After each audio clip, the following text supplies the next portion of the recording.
नमस्कार मित्रांनो. आजच्या या व्हिडिओमध्ये आपण चर्चा करणार आहोत प्रेमविवाहामध्ये एका व्यक्तीची रास धनु असेल आणि दुसऱ्याची मीन रास असेल तर त्यांचा जो प्रेमविवाह आहे हा कशा प्रकारे पुढे जाईल.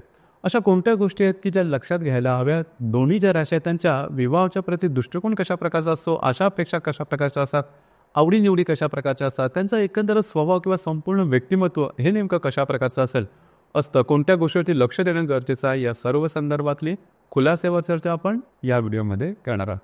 तर सुरुवातीला आपल्याला हे जाणून घेणं फार आवश्यक ठरेल की ह्या ज्या राशी आहेत म्हणजे धनुराशी किंवा मीन राशी यांचं व्यक्तिमत्व नेमकं कशा प्रकारचं असेल. धनुराशीबद्दल सांगायचं झालं तर कालपुरुषाच्या पत्रिकेमध्ये भाग्यस्थानामध्ये किंवा नवम स्थानामध्ये येणारी ही रास आहे, पुरुष रास आहे.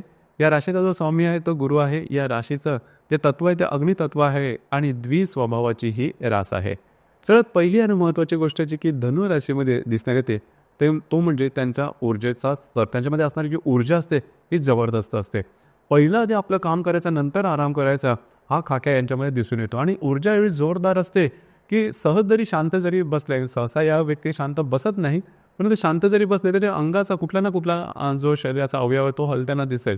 तर हा भाग थोडासा जास्त दिसून येतो. अर्थात ह्या ज्या व्यक्ती असतात या व्यक्तींचं आकलनशक्ती, ग्रहणशक्ती किंवा भाषेवरचं प्रभुत्व हे सुद्धा खूपच चांगल्या प्रकारचं दिसून येतं. आणि त्यामुळे होतं काय की शाळा कॉलेजमध्ये शिक्षण अगदी सहजपणे पूर्ण करताना दिसतं, ज्याला आपण मेहनतीपणा वगैरे सुद्धा खूप चांगला असतो, गोल ओरिएंटेशन पण खूप चांगल्या प्रकारचं दिसून येतं. फक्त एकच गोष्ट याकडे थोडंसं लक्ष देणं गरजेचं राहील, ती म्हणजे निर्णय क्षमता. बाकी सगळे जे गुण आहेत ते तुम्ही धनुराशीमध्ये बघू शकता, परंतु ह्या एका गुणामुळे बाकी सगळे जे गुण आहेत त्याच्यावरती पाणी फिरतं. म्हणजे वेळेवरती निर्णय न घेणं, निर्णय घ्यायला टाळाटाळ करणं, नेमके निर्णय घेता न येणं आणि नेमका सारासार विचार करता न येणं, यामुळेच बऱ्याच वेळा जीवनामधल्या चांगल्या संधी ह्या गमावून बसवू शकतात आणि त्याचा परिणाम त्यांच्या करिअरवर होण्याची शक्यता बऱ्याच प्रमाणात असते. या गोष्टीवर थोडंसं लक्ष देणं किंवा काम करणं गरजेचं आहे. दुसरी सगळ्यात चांगली गोष्ट जी की धनुराशीमध्ये दिसून येते हे म्हणजे दुसऱ्याला मदत करणं. हा जो मदत करण्याचा जो नेचर आहे हा धनुराशीमध्ये खूपच चांगल्या प्रकारचा दिसून येतो. म्हणजे समोरचा व्यक्ती अनोळखी जरी असला आणि तो दुःखात असा त्रासात असेल तर धावत जाऊन त्याला मदत करते. ही गोष्ट फार महत्त्वाची आहे आणि त्यामुळेच ह्या ज्या व्यक्ती असतात या व्यक्ती सुद्धा यांचा समाजामध्ये यांची जी इमेज असते ती खूपच चांगल्या प्रकारची असते. बऱ्याच वेळा धनुराशीच्या व्यक्ती घरापेक्षा घरातल्या बाहेरच्या लोकांना जास्त जवळच्या वाटतात. त्याच्यामुळे काही कारणसुद्धा अशाच प्रकारचं असतं आणि मनमोकळ्या बिंदास्त अशा प्रकारचा स्वभाव असतो. यांना फिरणं वगैरे जास्त आवडतं, लोकांशी इंटरॅक्ट व्हायला आहे ना जास्त प्रमाणात आवडतं. ही गोष्ट खूप चांगली आहे. दुसरी महत्त्वाची गोष्ट म्हणजे ह्या ज्या व्यक्ती आहेत समाजशील जास्त असल्या कारणामुळे त्यांच्या समाजाच्या साथी म्हणजे त्या लोकांसाठी काम करण्याची त्यांना मनापासून आवड असते, परंतु याचा परिणाम बऱ्याच वेळेस करिअरच्या बाबतीत करिअरकडे दुर्लक्ष होण्याची शक्यता यांच्याकडून थोडीशी जास्त असते. त्याकडे थोडंसं लक्ष देणं गरजेचं राहील.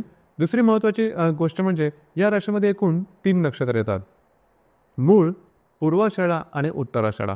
पैकी मूळ जे नक्षत्र आहे हे स्वतःच्या निर्णयावरती ठाम राहणं, आपल्या निर्णयाशी तडजोड न करणं आणि यांच्यामध्ये कॅपॅसिटी, काम करण्याची जी कॅपॅसिटी असते, ती क्षमता असते ही जबरदस्त असते. सेल्फ डिपेंडंट असतात, दुसऱ्याचे डिपेंडंट आणि यांच्यामध्ये निर्णय क्षमता पण तशी पाहिली तर चांगली असते. फक्त आरोग्याकडे थोडंसं लक्ष देणं गरजेचं राहील. पित्त प्रकृतीच्या संदर्भातले काही त्रास, सरकार स्त्रियांचं मूळ नक्षत्र असेल तर गायनॅक कॉम्प्लिकेशन्स थोडे त्यांच्यामध्ये येण्याची शक्यता जास्त असते. उष्णतेच्या संदर्भातले त्रास, खाण्यापिण्याच्या सवयीकडे लक्ष देणं गरजेचं राहतं. याचप्रमाणे मातेचं सौख्य कमी मिळणं किंवा घरामध्ये काही ना काहीतरी वादविवाद किंवा प्रॉब्लेम कॉम्प्लिकेशन्स असणं, अशा प्रकारचे अनुभव यांच्या बाबतीत येण्याची शक्यता थोडीशी जास्त असते. त्या ठिकाणी लक्ष देणं गरजेचं राहील.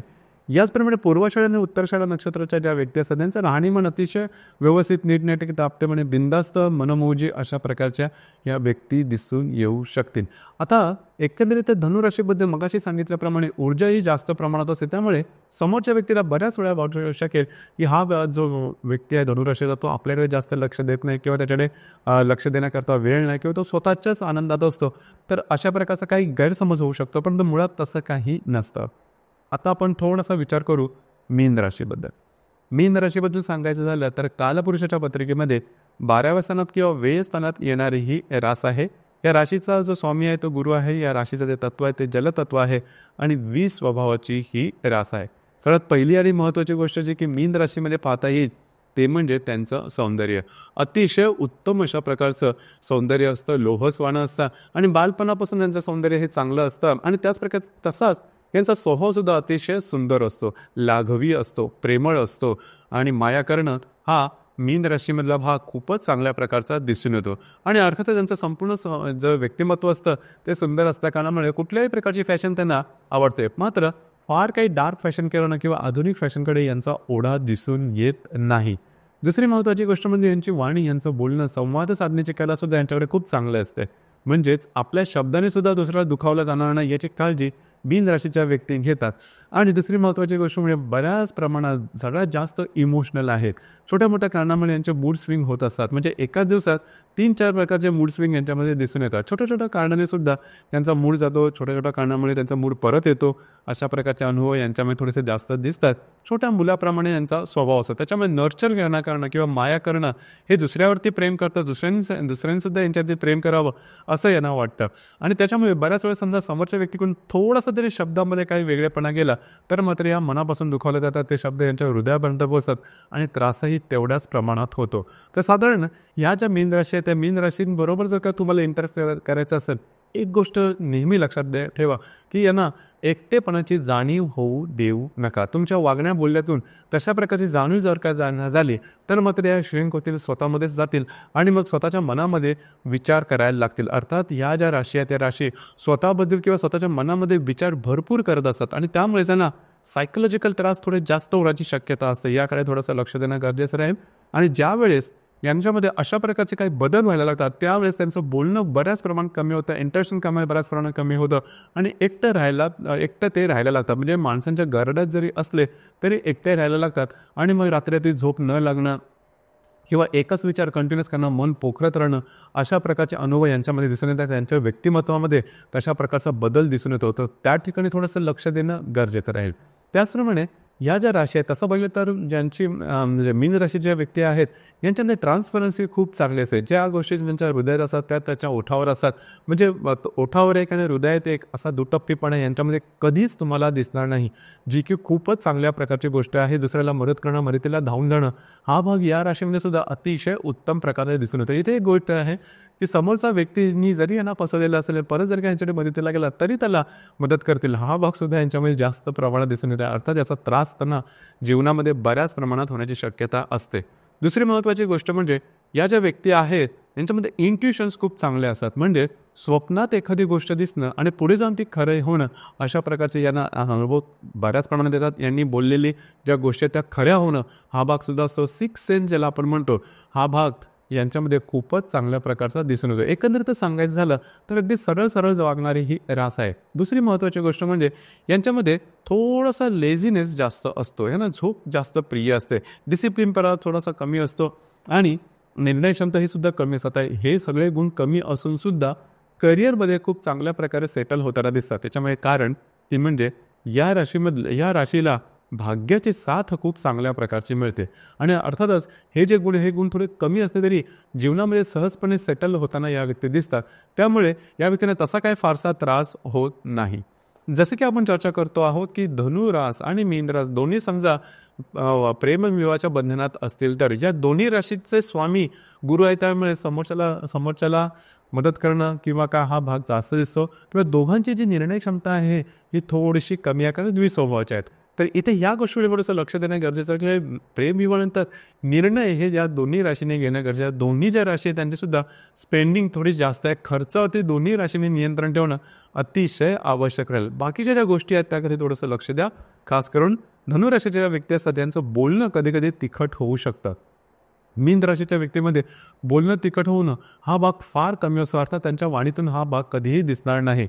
दुसरी महत्त्वाची गोष्ट म्हणजे जे मी सुरुवातीला मीन राशीबद्दल सांगितलं तर धनुराशीनी या गोष्टीकडे कायम लक्ष ठेवायला हवं की मीन राशीला कधीही एकटेपणाची जाणीव व्हायला नको. ती जर का झाली तर तुमच्या वैवाहिक जीवनामध्ये प्रॉब्लेम कॉम्प्लिकेशन येण्याची शक्यता बऱ्याच प्रमाणात राहील. ही गोष्ट लक्षात द्या. मीन राशीच्या व्यक्ती कधीही तुम्हाला त्यांचे जे त्रास आहेत हे कधीही बोलून दाखवणार नाहीत, परंतु तुम्हाला ते ओळखता यायला हवे. त्यांचीसुद्धा अशीच अपेक्षा असते की ते ज्याप्रमाणे तुमच्यातले जे बदल आहेत हे ओळखतात, तुम्ही त्रासामध्ये आहात, आनंदात आहात किंवा तुम्हाला कोणत्या गोष्टीची गरज आहे नाही, या सर्व गोष्टी मीन राशीच्या व्यक्ती न सांगताच ओळखू शकतात. साधारण त्या व्यक्तीसुद्धा म्हणजे मीन राशीच्या व्यक्तींची सुद्धा अशीच अपेक्षा असते की समोरच्या व्यक्तीने आपल्यामध्ये होणारे बदल किंवा आपल्या आवडीनिवडी याप्रमाणे वागावं. तर ही मोठी जबाबदारी धनु राशीवरती येऊन पडते. खास करून धनु राशीचे जे मूळ नक्षत्र आहे थोडंसं यांच्यामध्ये ॲरोगन्सी असू शकते.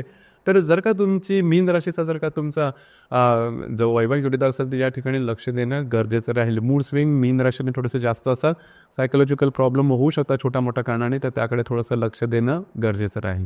एकंदरीतच सांगायचं झालं तर या 2-3 गोष्टी म्हणजे मनाच्या संदर्भातले जे विचार आहेत की मानसिकता जर का तुम्ही मीन राशीची व्यवस्थितपणे सांभाळली तर तुमच्या वैवाहिक जीवनामध्ये फारसे काही प्रॉब्लेम कॉम्प्लिकेशन येणार नाही. आणि दोन्ही राशींनी जे स्पेंडिंग आहे त्याकडे लक्ष देणं गरजेचं राहील. धनु राशीने खास करून स्वतःच्या करिअरवरती थोडंसं फोकस होणं गरजेचं राहील. या व्यतिरिक्त जर का तुम्हाला कुठल्याही प्रकारचे प्रॉब्लेम कॉम्प्लिकेशन येत असतील तर तुमची जी कुंडली आहे ती पाहणं थोडंसं गरजेचं ठरेल. इथे एक गोष्ट आणखी थोडी महत्त्वाची आहे, ती म्हणजे वैवाहिक जीवनामध्ये कामजीवनाचा भागसुद्धा तेवढाच महत्त्वाचा असतो. दोन्ही राशीबद्दल सांगायचं झालं तर धनु राशीमध्ये कामजीवनाचा भाग किंवा त्याची जी शक्ती थोडीशी हेल्दी असते आणि तो भाग मीन राशीमध्ये तेवढ्या जास्त प्रमाणात दिसून येत नाही. अर्थात याकरता तुमच्या कुंडलीला शुक्राचा विचारसुद्धा महत्त्वाचा आहे, परंतु ढोबळमानाने किंवा मोठ्या प्रमाणात विचार करायचा झाला तर जे धनुरास आहे त्यांच्यामध्ये हा कामजीवनाचा भाग किंवा त्याची जे हे असते ते थोडीशी हेल्दी असते, मीन राशीमध्ये तेवढी दिसून येत नाही. अर्थात यावरती सुद्धा तुम्हाला थोडंसं काम करणं गरजेचं राहील. आणि या संदर्भात परस्पर जर का तुम्ही विचार मांडलेत तर किंवा परस्पर या गोष्टीत विचार केला तर बऱ्याचशा गोष्टी त्याच्यामधून मार्ग निघू शकतो.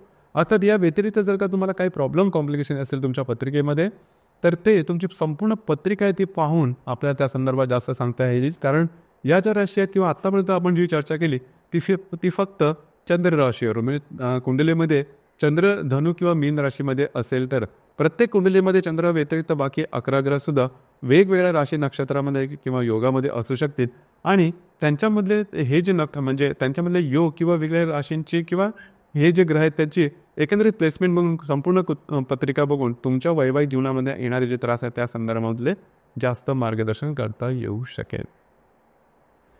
तर मित्रांनो, हे होतं धनु आणि मीन रास प्रेमविवाहाच्या बंधनात असेल तर त्यांचा प्रेमविवाह नेमका कशा प्रकारे पुढे जाईल या संदर्भातली चर्चा. धन्यवाद.